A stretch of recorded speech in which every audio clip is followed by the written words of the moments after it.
vem chamando na área de engenharia de software experimental, vocês já vão entender um pouquinho daqui a pouco por quê. E participo de outras atividades além aqui do curso de vocês, né? Na verdade, quando vocês me virem lá na tela, vocês vão perceber que eu estou muito melhor hoje do que estava naquele momento. Então, né? Estava até maquiado. Aliás, foi um problema naquela gravação. Eu quase comecei a gostar daquele negócio. Falei assim, cara, essa vai chegar com um pancake em casa e minha mulher, o que é isso? Não, tranquilo.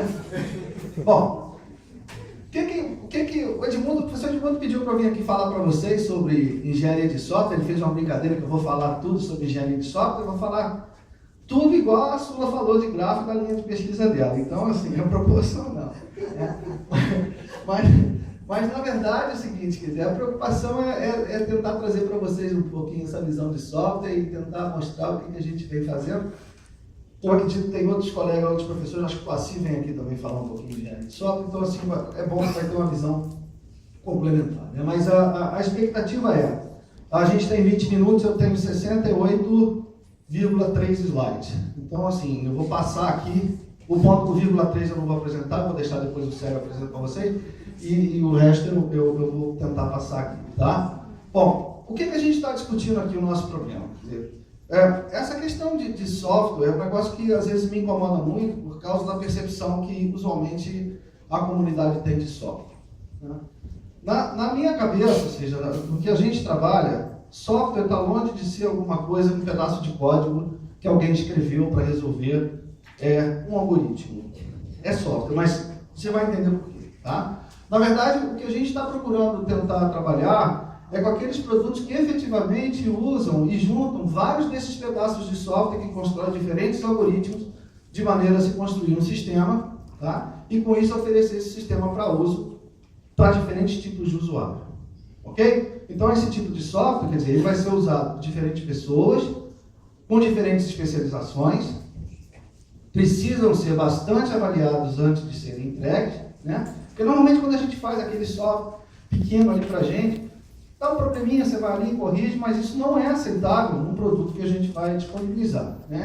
E principalmente esses produtos são caros, então eu preciso garantir portabilidade, porque caso contrário eu tenho um problema de encurtamento do ciclo de vida dele, e isso para as organizações é um terror, né?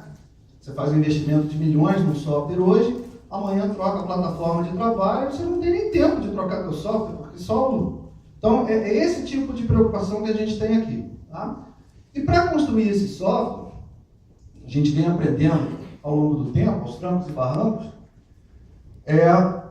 a gente percebe diferentes momentos, né, que se passou nesse período, quer dizer, desde a época lá dos programinhas mesmo, ou seja, daquele pedaço de código que a gente escrevia, né? Eu ainda tive sorte de pegar aí nos computadores a cartão. É verdade, né? Eu peguei 11:30, né?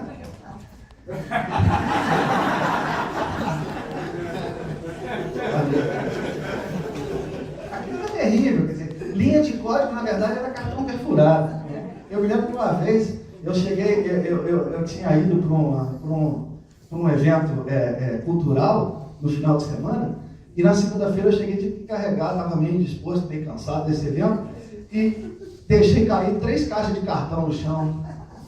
Tinha que entregar o trabalho na hora do almoço, para colocar aquela tralha em ordem. Era 1000 cartões por caixa.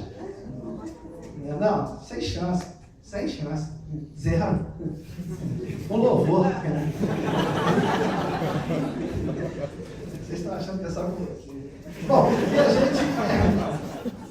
e a gente passou por diferentes momentos de conhecimento e evolução que foram extremamente importantes nesse aprendizado, né? E hoje a gente está num momento tal em que é preciso juntar todo esse conhecimento, daí que não daria tempo de apresentar a questão do todo da engenharia de software, e principalmente juntar a essa situação novas perspectivas de trabalho que envolvem uma computação em muito larga escala, que a gente chama de ciência em larga escala. A professora Marta, não sei se vai falar ou já falou um pouquinho sobre isso.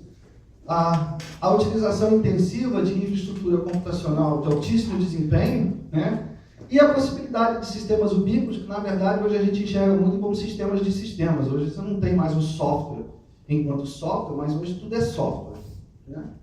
E tudo está integrado, né? Quantos softwares têm instalados aí nos bolsos de vocês que estão integrados com outros sistemas? Então é isso, né? Essa é a situação que a gente tem hoje, e com um conhecimento enorme que vem sendo gerado, que a gente precisa gerenciar isso no campo. Tá? E mesmo com toda essa evolução, com todas as tecnologias, os modelos de otimização, os gráficos que a gente pode percorrer, os softwares que a gente constrói, algumas características do software permanecem. E a gente não tem como mudar isso. Por exemplo, a maioria do software, ela precisa ser realmente desenvolvida ou engenheirada. Tá? É muito difícil a gente pensar na construção de software pensando no conceito de manufatura. Produção de camisa. Né? Camisa de malha. Põe o fio, aperta o botão, vai sair camisa do lado de lá. Quer mudar o tamanho, muda o formato. Eu não consigo fazer isso para software. E não vou conseguir tão cedo. Por mais que a gente consiga pensar em diferentes abordagens, componentizar, quebrar, eu não consigo fazer isso. Tá? Depois, então, uma coisa muito interessante em software, que diferente do que acontece em hardware com os elementos físicos, o software não envelhece. A linha de código que eu escrevi para resolver o problema algoritmo há, sei lá, 50 anos atrás, ela continua válida e se eu utilizar, ela vai funcionar. O hardware, não, né? Eu não consigo manter um hardware funcionando por 50 anos, ele envelhece. Mas o software deteriora. Uma coisa esquisita, né? Por que ele deteriora? Porque ele precisa ficar vivo. Opa, o software está vivo? Tá. Liga o computador para você ver. Certo? Ele tem que se manter ativo. Na verdade, estar vivo, ele tem que se manter ativo, ele tem que se manter usável. E para se manter usável, um software ele precisa ser evoluído. Aquele algoritmo que eu usava para resolver um problema de gráfico há 20 anos atrás, provavelmente hoje não é o mesmo, porque aquele algoritmo evoluiu, ele está mais rápido, ele está mais... né? E eu tenho que mudar isso. Quando eu mudo, eu introduzo problema no software. Então eu faço o abstrato. Então eu tenho que começar, eu tenho que cuidar disso. Né? Existe ainda a tentativa de customização. Tá? E está muito longe ainda da gente conseguir ter componentização. Volto no problema da manufatura. Entende o que é isso? Ou seja, eu preciso resolver o problema, ou seja, o seu Edmundo tem uma empresa, a senhora Marta tem outra empresa, ele tem outra empresa, todos trabalham no mesmo domínio e querem usar um software. O software provavelmente não vai ser o mesmo. O problema é o mesmo, mas as especificidades da organização vão provavelmente demandar funcionalidades específicas que eu vou precisar customizar no meu software. Então, isso é uma questão realmente interessante. E a gente não consegue desenvolver software na mesma velocidade que a gente tem tecnologia. Bom problema, né? A gente devia chamar a palestra depressão. Tava logo, arranca isso, vamos pescar, vamos almoçar de uma vez. Mas é verdade, né? É verdade. Eu duvido que qualquer um que tenha um equipamento técnico, um smartphone no bolso aí, que a capacidade computacional desse telefone esteja sendo explorada em mais de 30%. Tá? Ou seja, a gente não consegue acompanhar isso. Né? E junto com isso aparece a ubiquidade computacional, ou seja, na verdade a possibilidade da gente começar a pensar na integração de diferentes sistemas, na verdade a questão da gente começar a pensar de ter o software disponível em todo lugar, como a gente tem eletricidade, né? É a coisa mais interessante que tem. Às vezes eu levo uns amigos dos meus filhos lá para o sítio e tem uns lugares lá que não tem luz.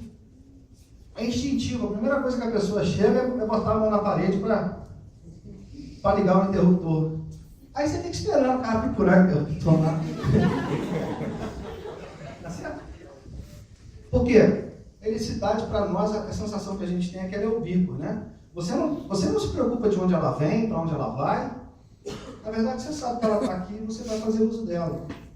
Não é isso? É o que está acontecendo mais ou menos com a gente com esses sistemas móveis, os nossos telefones, né? A minha vida era boa, eu não sabia. Antes eu tinha um terminal TTY que o rato comia o fio e ficava fora do ar. Eu não conseguia nem acessar os dados. Hoje eu tenho uma porcaria que fica no meu bolso o tempo todo vibrando, quer dizer. Vibrando.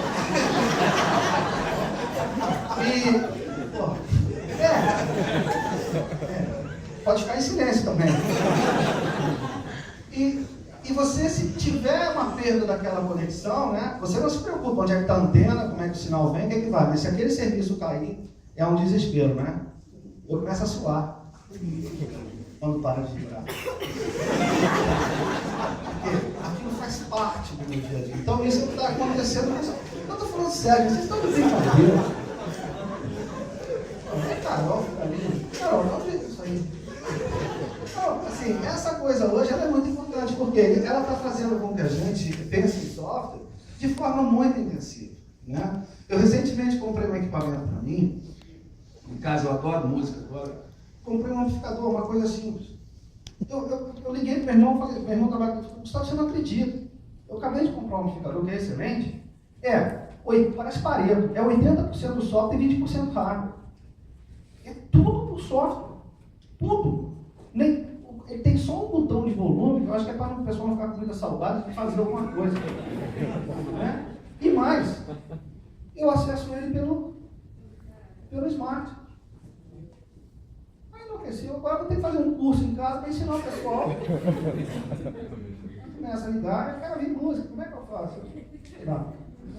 Então, essas coisas são interessantes, são coisas básicas, né?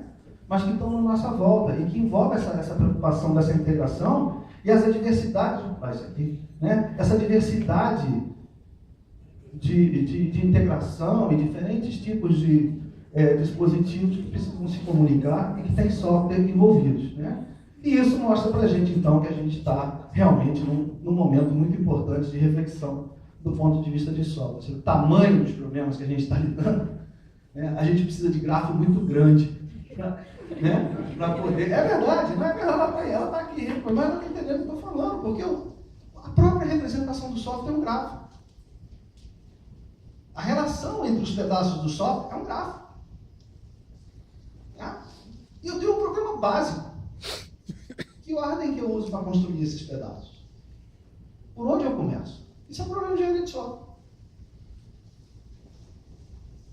Se eu começar errado, eu não termino. Ou termino. Mas diz que no tempo infinito qualquer um faz qualquer coisa. Certo? Então significa que o orçamento vai embora. Né? E eu realmente preciso trabalhar com essas coisas. Ou seja, eu preciso garantir que esses meus produtos, essas tecnologias, elas estejam embalados. Né? Então, assim, a gente está vivendo um novo momento. A gente precisa, sinceramente, se preocupar muito com essa ideia de ter os nossos sistemas disponíveis. Não é mais o software, aquela coisa que eu te digo. Reseta aí, né? Quantas vezes eu não resetei máquina para fazer software funcionar? Reseta aí, imagina. Reseta aí. Se eu resetar aí, eu tiro metade do planeta do ar. Né? Eles têm que ser corretos, mas pode ser uma boa, dependendo da situação. Eles têm que ser corretos. Né? Quando a gente fica sem link de rede, não tem dia que faz um bem do caramba. Você quase me mata aqui embaixo, mas é bom, né? É bom pra caramba. Tá? A gente precisa dos softwares que sejam seguros, porque a gente não tem jeito. Vocês imaginam voar hoje sem software? Não sei se o pessoal aqui usualmente pega avião alguma coisa, mas os aviões hoje é pior que o meu amplificador de áudio. Né? É 98% software e 2% hardware. Só sobraram as turbinas.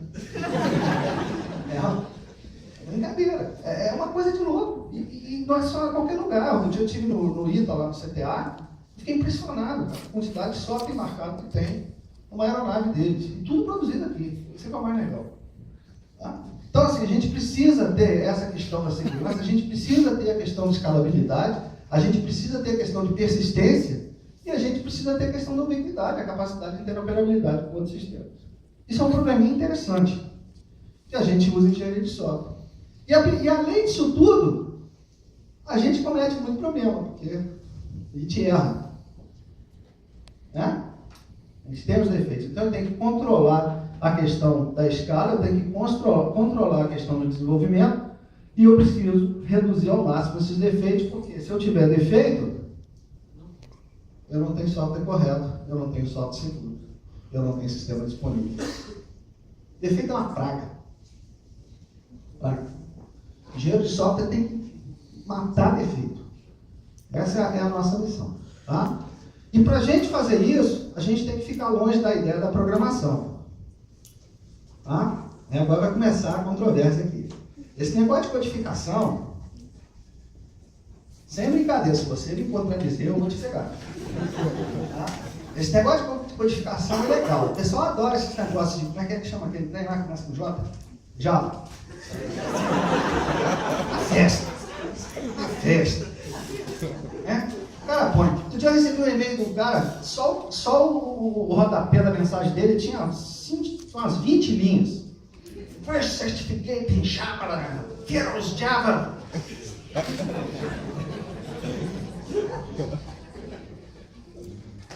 Who cares? Eu quero saber se o software funciona. Porque eu não sei de um projeto meu que use apenas uma plataforma. É sistema de sistema. Tem Java? Tem. Claro, tem que ter. Senão não tem graça. Eu não posso nem brincar que tem. Tem outras coisas? Tem que ter. Tem a senha? Às vezes tem. Vocês nem passaram por isso ainda, né? Não, pra quê? Besteira, hoje é tudo alto nível. Tem Google. Google resolve. Precisou percorrer gráfico, vai no Google, né? Não procura só não, vai no Google. Google resolve. Se vira na pena. Beleza. Tranquilo. Reusa lá. Tá? Então, assim, essas coisas todas trazem essa preocupação do software. Essa é a dimensão do nosso problema. Para tratar problemas dessa dimensão, a gente precisa de engenharia. Não tem jeito. É por isso que as engenharias são estabelecidas. Ou seja, quando você atinge um determinado limite de escala, as abordagens educadamente chamadas de ad hoc na nossa área, elas não servem. Vocês sabem a abordagem ad hoc, né? Faz de qualquer jeito, mas faz. Certo? Elas não servem, porque elas não escalam. Né? Elas não nos protegem. E a gente não está trabalhando sozinho. Então, assim, essa questão da engenharia é muito importante, porque a engenharia, ela explicitamente, ela define, desenvolve e mantém. E é isso que a gente procura fazer na engenharia de software. Como é que a gente define, como é que a gente desenvolve e como é que a gente mantém o software. Por quê? Grande parte do custo da vida do software está na manutenção. Eu tenho que manter ele vivo, ele é o meu investimento. Tá? Agora imagine eu manter o troço vivo com todos esses problemas à minha volta. Então, quando a gente junta essas coisas, o software com a engenharia, a gente tem a engenharia de software, é exatamente isso que a gente trabalha. E aí agora eu estou começando a minha palestra, que é sobre engenharia de software. Tá bom? Então assim, eu vou usar os outros 40 minutos para poder falar sobre os problemas da engenharia de software. Pode usar os meus 20, eu ia falar a mesma coisa. Pode usar.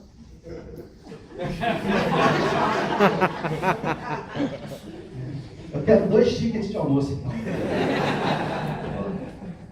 Então, a nossa discussão toda em engenharia de software, ou seja, a gente está combinando essas tecnologias, está combinando essas preocupações e, obviamente, está muito preocupado nessa questão da definição, desenvolvimento e manutenção, que envolve planejamento. Aliás, os projetos de engenharia envolvem um planejamento muito intenso. Tá? E aí são questões básicas do tipo, por que eu levo tanto tempo para ter os programas, né? Até por que eu deixei o programa de colocar de software os sistemas, né? Mas por que eu levo tanto tempo? Por que é tão difícil, por exemplo, estimar software? Ninguém consegue estimar software. Os modelos de estimativa que a gente tem hoje estão na faixa de erro de 40%. É o erro de estimação. Sem brincadeira, seria muito mais legal botar um grupo numa sala, botar um lente de juiz com opção de moeda e ficar jogando cara coroa. Mas vamos estimar software. Amanhã, você traz a moeda de $1 de ouro que você tem, aquela que tem graça, entendeu? E a gente fica, porque é insano, e a gente não consegue resolver o problema. E precisa resolver. Tá? Por que custa tão caro desenvolver software? O que está afetando a gente? Por que vocês, agora eu vou botar a culpa em vocês, Por que vocês não conseguem encontrar todos os erros antes de entregar o software? É só um errinho, Em vez de pagar 100 mil do teu salário, paga R$1. Um errinho. Só alguns zeros. Dá uma diferença, né? Mês que vem a gente acerta. Né? Tá? Por que eu não consigo medir progresso de desenvolvimento? Porque medir progresso de prédio é fácil. Tijolo, tijolo, tijolo, tijolo, tijolo, sem demérito alguma atividade. Comércio, equipamento, mais que isso. Fazer aproveitar esse ponto que você está Sim. falando, uma pergunta. Eles podem perguntar no meio da palestra?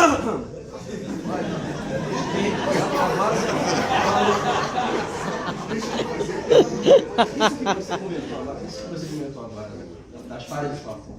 Eu pensei logo no mercado. O vício do mercado. Quer dizer, quer contratar o cara que sabe 1 milhão, que tem no currículo 1 milhão de coisas diferenciadas e o salário pequeno. Como é que você vê a relação do mercado que bota aquele cara que não passou, não necessariamente tenha passado por uma engenharia de software, por uma formação em engenharia de software, e coloca ele no mercado gerando as aplicações que a gente vê hoje? Quer dizer, eu tenho a impressão, posso estar errado, não sei, que o mercado usa muito mais pessoas despreparadas em engenharia de software do que preparadas. Você acha que estou correto ou errado? Vai responder agora? O mercado está viciado.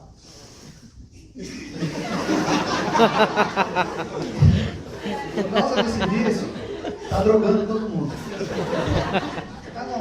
Na verdade, a grande questão é o seguinte, assim, a gente tem que entrar numa discussão filosófica aqui, eu vou precisar a tarde inteira para a gente poder discutir. Ou pelo menos eu poder apresentar alguns argumentos. Mas basicamente existe hoje uma alta demanda a profissional qualificado e uma baixa oferta de profissional, de qualquer tipo. Hoje a gente precisa, a nossa demanda de engenheiros no país hoje, se eu não estou enganado, são de 150 mil posições. Engenheiros, em geral. Envolve engenharia de computação, ok? A nossa capacidade de formação não chega a 3 mil anos. Preciso dizer quanto tempo a gente vai levar para... Por isso que começa esses programas, importa não sei quem, de onde, de algum lugar. Isso ocorre nas diferentes áreas. Tá? Então, o que acontece? Do outro lado vem um apelo. Precisa de gente para formar? Forma qualquer coisa. Nós temos organismos que não fiscalizam. Então, tem os cursos do A, do B e do Z. E aí o mercado paga pelo Z. Por quê? Se o A não aceitar, o B aceita. Se o B não aceitar, o Z aceita. Para ele vai resolver o problema do mesmo jeito. Porque a capacidade de absorção e de percepção de qualidade também do outro lado é baixa. Porque quem requer o produto também está viciado. Né? Aliás, a gente comete essas coisas na nossa área mesmo. Né? Essas coisas do negócio de ágil. Tem que fazer ágil. Tem que ser ágil. Hoje tem que ser ágil. O que é ágil? Vai ser rapidinho? Cuidado. Não, tem que ser rápido. Olha só, ágil é outra coisa. Ágil é eu pegar esses problemas, pegar esse meu planejamento, essa organização, ver como é que eu posso inserir agilidade nesse plano, de maneira a obter produtos melhores, maiores no mesmo tempo. Não é fazer de qualquer jeito. Entende? Eu acabei de desenvolver um projeto com uma empresa aqui no Rio. Eles convocaram a gente para inserir agilidade nos testes. Queriam fazer teste ágil. Eu falei, não, isso é um paradoxo. Não tem como. Não dá para ser teste ágil. Teste não tem como ser ágil. A não ser que põe ali um negócio e fica apertando o botão. Eu tenho todo um plano de planejamento. Inserir agilidade, ou seja, reduzir o esforço de teste, total de teste, significou inserir novas atividades no processo. Olha aqui. Você fala assim, mas isso é um contrassenso? Não, não é. Porque ao inserir as atividades, você reorganiza o teu modelo e você consegue tirar proveito melhor das informações. Então, assim, entende? Essas coisas precisam ser tratadas. Então, a gente tem que olhar nesse sentido. Tá? Mas como nós não estamos conversando aqui com o curso do Z, estamos conversando com o pessoal do A, acho melhor vocês ralarem um bocado mais não voltar para fazer engenharia de software? O pessoal gosta? Acho que gosta. Tá? Porque é isso, tem que se também valorizar. Não aceitar qualquer coisa. Né? Tem vaga. A gente também tem que saber se valorizar. E outra coisa, uma outra falsa ilusão de que as pessoas, sociedade, ainda continua imaginando que software é aquele programinha do cara que senta, escreve uma aplicaçãozinha. Né? Mas, infelizmente, esse é o contato que a sociedade tem com o software. Esse próprio dispositivo móvel está fazendo isso, esses apps que estão aí. O que são esses apps? São aplicaçõezinhas, micro-aplicações, né? Aí faz aí um negócio desse ganho. O cara faz uma aplicação para ver se a Cláudia Raia está apresentando Chicago. Você, tá legal, mas e daí? Legal, né? Aí o outro faz, fica anos desenvolvendo uma aplicação que salva a vida, mas ninguém sabe que essa coisa existe. Né? E na hora que vê uma tela de computador. É um programinha que você fez? É, programinha. Então, assim, essa é a nossa preocupação. Ou seja, a gente está discutindo os processos, a gente está olhando essas tecnologias, esses diferentes pedaços, a gente está olhando, por exemplo, para as abstrações, né? Ou seja, essa questão da definição, eu trabalho em níveis de abstração diferentes, desde o momento da minha definição até o momento do meu desenvolvimento. Isso é complicado, isso demanda tempo. O pessoal aí de trás que conseguia ler isso aqui não precisa fazer engenharia de software não, está aprovado agora. Valeu? Então isso é um problema sério, né? E as abstrações representadas de forma diferente. Tá? Então, o que a gente faz aí agora? Então esse é o meu problema. Essa é a seara que a gente trabalha. Isso aí envolve um mundo de diferentes tópicos. Aí, não satisfeito com essa confusão toda, a gente começou a inventar um negócio da experimentação desse troço, para entender como é que isso funciona. Então, basicamente, nessa direcionamento, ou seja, especificamente no que eu tenho feito dentro da linha de engenharia de software, é a parte de experimentação. Ou seja, trazer a ideia do método científico, trazer essa abordagem de engenharia clássica, combinar isso na tomada de decisão de software, para entender de que forma as tecnologias podem ser escolhidas para os projetos. Porque isso é um problema sério. Eu quero desenvolver um plano, eu quero desenvolver um projeto. O que eu uso? O que é mais adequado para mim? Porque não existe a melhor tecnologia, não existe bala de prata. Né? Tem tecnologia que funciona em uma determinada situação, não funciona em outra. Às vezes eu escolho uma determinada plataforma de desenvolvimento, a minha equipe não está ciente dessa plataforma, eu trago problema para o projeto. Tem uma série de necessidades. E tentar, de alguma maneira, controlar esse vício do mercado, né? Essa ansiedade industrial, porque a indústria quer resposta. Lá em Minas, a gente falava assim, não me interessa se o pato é macho, eu quero é ovo. Né? Assim, eu quero resposta, eu tenho que soltar o produto no mercado daqui a um mês, você tem que fazer meu algoritmo funcionar. Você tem que... Um engenheiro de software sério iria contra-argumentar e dizer que um mês é inviável por causa disso. O programador diz assim, eu faço, e faço em Java. Então 2 dias. Então, assim, essa coisa, o que a gente faz? A gente combina as diferentes formas de observação, né, de ciência, para tentar olhar para o software, as diferentes propriedades do software, as diferentes características do software, e faz com que a engenharia de software realmente se aproxime de uma ideia de ciência de laboratório. Tá? Ou seja, existe uma simbiose grande entre quem está fazendo a pesquisa, quem está fazendo a aplicação na prática, como na medicina. Né? Medicina, o médico, ele ajuda o pesquisador, porque eles interagem, é uma coisa interessante. Cada um de nós, quando vai ao médico, na verdade, é cobaia de um estudo. Não tenho dúvida disso. Tá? O meu médico, então, me faz cobaia o tempo todo. Porque eu sou um exemplo de qualquer coisa, né? Eu sirvo para qualquer estudo. Seja de obesidade, seja de cardiologia, seja de tudo. Tudo, é perfeito. É o indivíduo perfeito. E de vez em quando eu começo a receber uns e-mails nos laboratórios, como é que esse laboratório sabia disso? Realmente. Tá? Isso é normal. A gente faz isso em software também. Não nessa forma invasiva. Né? Mas existe essa simbiose E é isso que a gente precisa tratar, principalmente pelo problema de que engenharia de software é desenvolvimento, então ela muda a cada projeto, e que as nossas tecnologias são baseadas no elemento humano. Isso é que é o mais legal. Tenta fazer reunião de projeto na segunda-feira, 8 horas da manhã, depois que o Flamengo perdeu o Botafogo para tudo. Tá?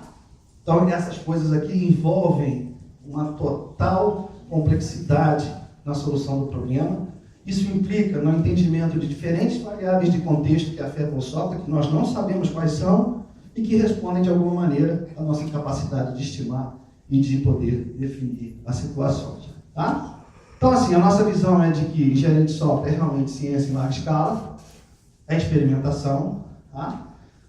Nós tentamos trabalhar numa ideia de relacionar mundo real com modelos e teoria, e com isso realizar os estudos. Então, a gente está o tempo todo produzindo as tecnologias com base nesse conhecimento, lançando mão de diferentes formas de observação e experimentação, seja aqueles estudos que acontecem dentro da indústria, seja aqueles estudos que acontecem dentro do computador, né? Numa vertente grande. Então, assim, envolve essas diferentes áreas, né? Porque isso é importante por causa do ciclo de realimentação de conhecimento, senão a gente não evolui, não posso ficar parado. Lembra lá dos paradigmas, ele move.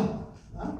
E a gente tem trabalhado nesse cenário, envolvendo principalmente, quer dizer, eu acredito que eu esqueci alguma coisa aqui, mas as 3 linhas bases que nosso grupo tem trabalhado. Quer dizer, essa parte de experimentação, como é que eu trago isso para o cenário como uma ferramenta para o engenheiro de software usar para construir as suas ferramentas, que a gente precisa de ferramenta para trabalhar, né? E a gente vai ter que construir isso. No desenvolvimento de tecnologias que consigam apoiar a eliminação, de preferência total, dos defeitos, seja através de análise estática com inspeção ou análise dinâmica com teste, e na parte que, vamos dizer assim, seria mais associada à questão da gestão dos projetos, e aí envolve a parte de engenharia de aplicações web, e gestão de conhecimento e sistemas de sistemas. Né? É nisso que meus alunos e a gente tem trabalhado em colaboração com diferentes grupos. Tá? Bom, era isso que eu tinha para falar para vocês. Eu espero que tenha cumprido aí o ritual. O tempo de resposta eu sinto muito, ele usou praticamente todo. Tá? Então, obrigado aí.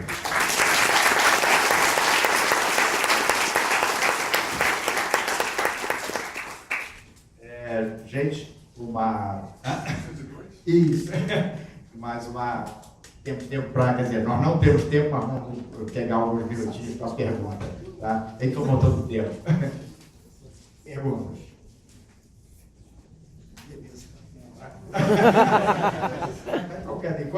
Pode ir. Enquanto ele está trocando o laptop, você não tem pergunta?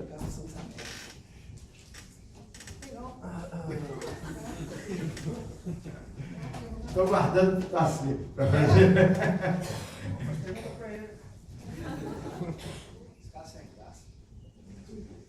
Eu vou fazer uma pergunta. Dessas áreas,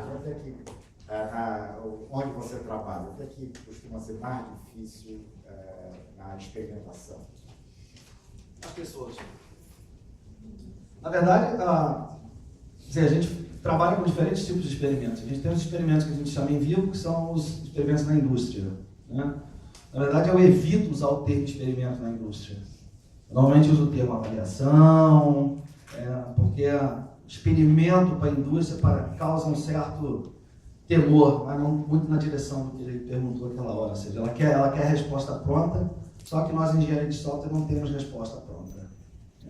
Na verdade, a melhor palavra que a gente pode usar para responder qualquer pergunta de engenharia de software é depende. Eu devia ter usado isso com vocês. Depende. Tá? Porque depende do contexto, depende da situação.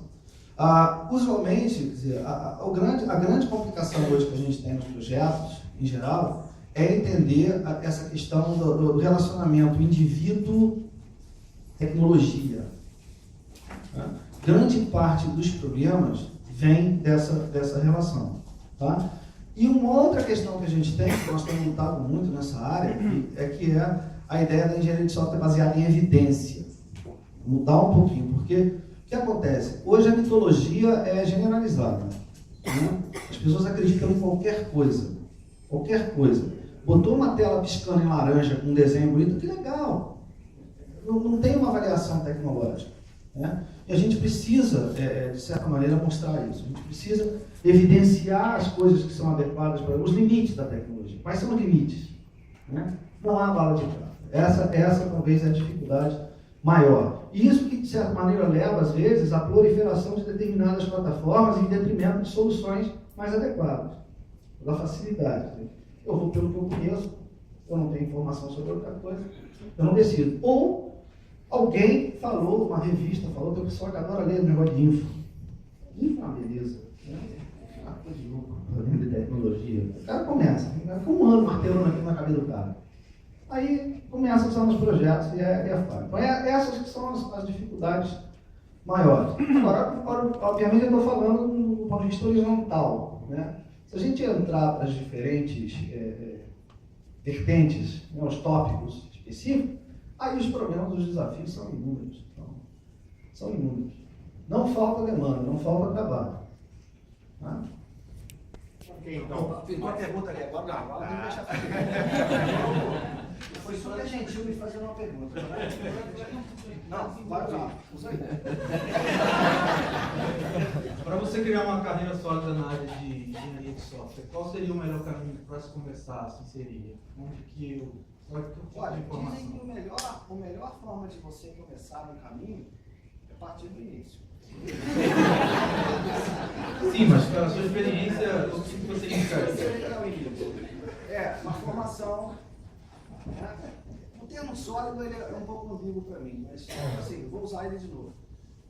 Uma formação sólida, né? Obviamente, muito estudo. Não, sim, saindo do termo geral, algo mais específico, por exemplo, algum tipo de certificação que eu Olha só.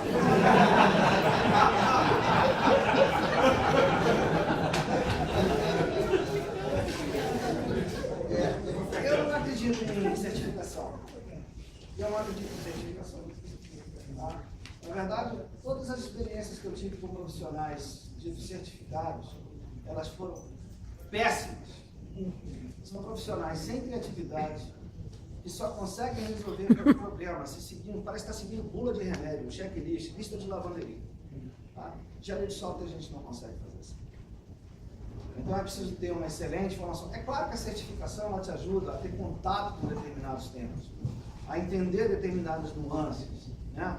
Especificidades de equipamentos, por exemplo, Cisco usa muito isso, mas, sinceramente, isso está sendo uma discussão muito grande. Recentemente a gente discutiu isso num painel, semana passada, num painel na ICERN, que é a comunidade de engenharia de software internacional, e assim, uma pressão do mercado certificado. Por que o mercado busca o certificado? Porque o processo de formação em geral não é adequado. Os nossos currículos são errados, na minha opinião. Nós temos um currículo de computação que ele é baseado na nossa experiência e percepção dos anos 60.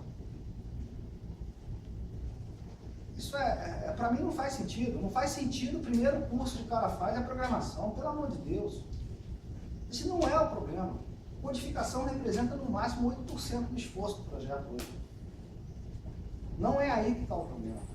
A maioria das certificações são para isso.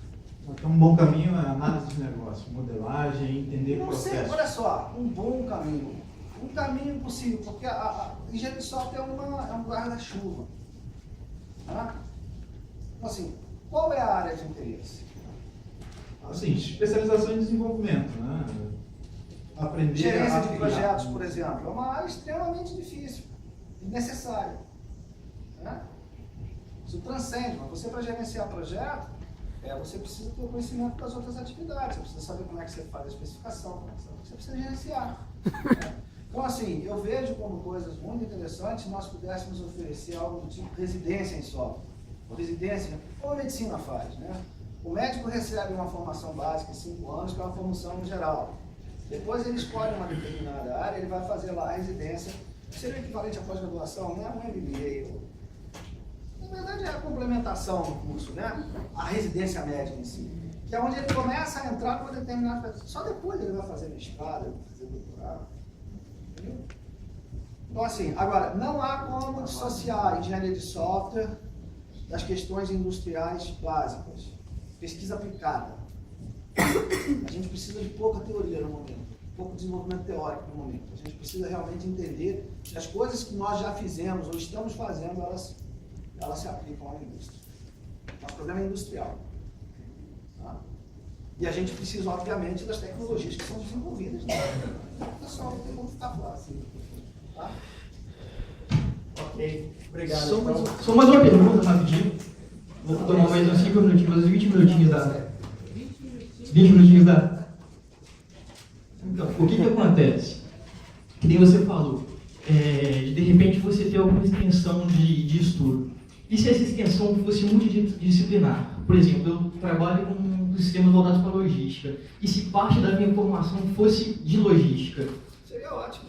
Existe algum tipo de incentivo da faculdade para esse tipo de coisa? Olha, na COP, vou falar pelo que eu tenho de experiência, não é incomum os alunos de mestrado e de doutorado fazerem disciplinas de outros programas, vamos dizer assim, de outros departamentos. Isso depende do que você quer trabalhar. Entendeu? Isso não é incomum. Eu já tive mais de um caso nessa situação, não com logística em particular, mas com outras áreas. Entendi. Isso não é incomum. Na verdade, essa é uma tendência, porque o modelo clássico, ele acabou. Engenharia enquanto engenharia é, na verdade, um arcabouço científico. Mas ela é uma área multidisciplinar em si. Hoje você vê a biocomputação, bioinformática, biofísica, nanotecnologia, que é exemplo melhor do que nanotecnologia. Nanotecnologia é uma combinação de computação com sensores, com física, com química. Tá? Não fica só a computação, não tem como. Eu ainda fiz engenharia elétrica. Oi.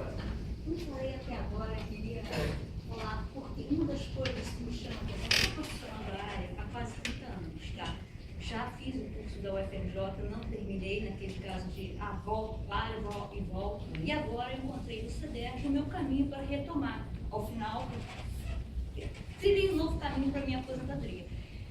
Na minha vivência, na minha experiência, que eu passei por diversos, eu noto uma coisa que falta às pessoas, tá? É a vivência, a experiência. Hoje em dia, qualquer aluno que sai da graduação, eu tive, apesar de não ter graduação, eu tive estágio, eu treinei, eu trabalhei com digital. E tenho alunos meus que hoje em dia estão na Petrobras. O que falta é a vivência, a maturidade, inclusive, para absorver o conhecimento. Agora, uma coisa que você falou ali, que, por exemplo, para mim, como você deixa agora eu estou trilhando um outro caminho, vou me aposentar com técnica e estou trilhando um outro caminho. Que me falta, por exemplo, eu quero fazer outras disciplinas, cruzar, mas eu agora sou do CDERJ, eu não sou mais o UFRJ, eu tive a minha disciplina, uma das coisas, talvez a pergunta não seja para você, seja mais para o mundo, é o seguinte, qual é a possibilidade, a viabilidade de nós, como alunos do CDERJ, cursarmos alguma disciplina aqui da UFRJ ou da UF? Por exemplo, eu tenho essa pergunta é a primeira.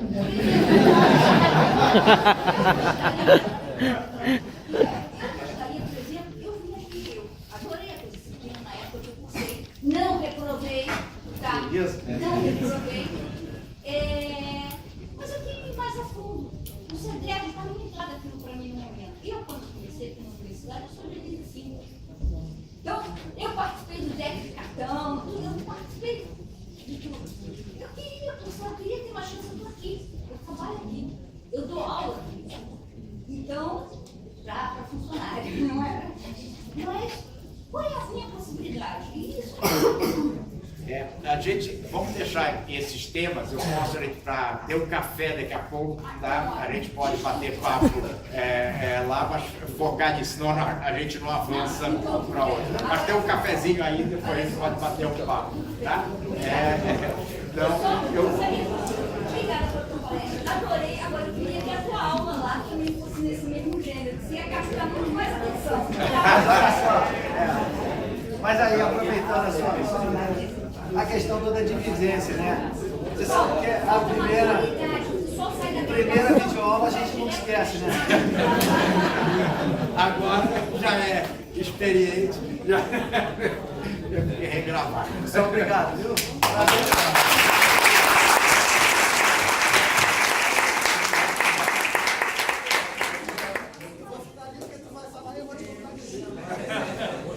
Pode ficar, só tem 3 minutos mesmo.